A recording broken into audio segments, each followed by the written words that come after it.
Okay, so now that you have a college list, we're looking at preparing your materials so that you can activate your communication with college coaches.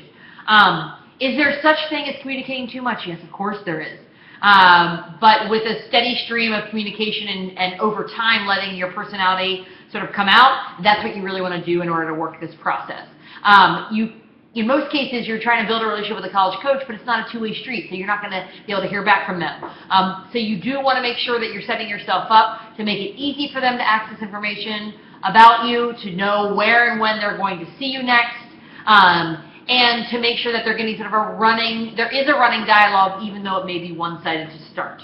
The first way you want to be able to introduce yourself is by an intro email, and that sort of combines the who are you, what do you want, that is, what high school do you go to, what club team are you on, what kind of student are you, what kind of lacrosse program are you looking for in college, and an active and very obvious statement of, I would like to engage in the recruiting process as a prospective recruit for your school.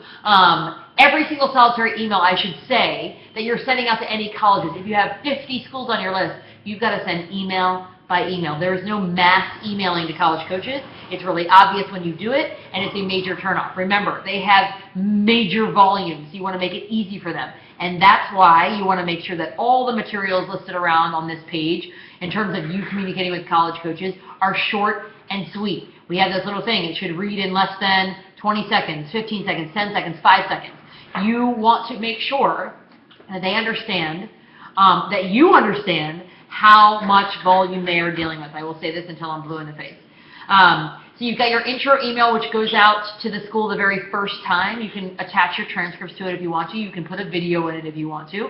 And then ongoing, every 3 to 4 weeks, you want to be sending a CCU. It's called a College Coach Update. And it basically just sort of segments your life into 3 categories: academics first, athletics second, and activities third, to kind of tell them what you've been up to.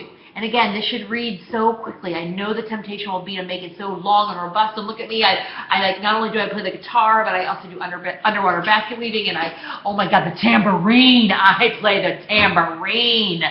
No, honey, stop with the guitar. Academically as well, you might say, oh my gosh, I'm reading, Wuthering Heights in AP English, and you want to go on and on about Heathcliff or is that a different book? See, all of a sudden I'm getting tempted by saying all these things. Just say the book you love and why you love it, move on to the next thing. In your CCUs, you always want to report when your GPA changes, when you get straight A's, or when you get an amazing grade on a test, when you get your final grade reports, when you have an SAT score or an ACT score or a PSAT score to announce. That's what you want to prioritize in that category, and that's why we put it first. CCUs, again, every 3 to 4 weeks, make sure they read quickly and smoothly and that you are coming to life. The worst thing is a boring CCU, right? If 100 kids are sending CCUs to the same college coach, why is yours going to make them chuckle? Why is yours going to give them chills? How can they relate to you? And of course, you want to be honest. You want to make sure that you are being honest. After your CCU, you want to know how to do a pre- and post-event email. Anytime you're going to see a coach or a coach is going to see you, you want to announce that will happen.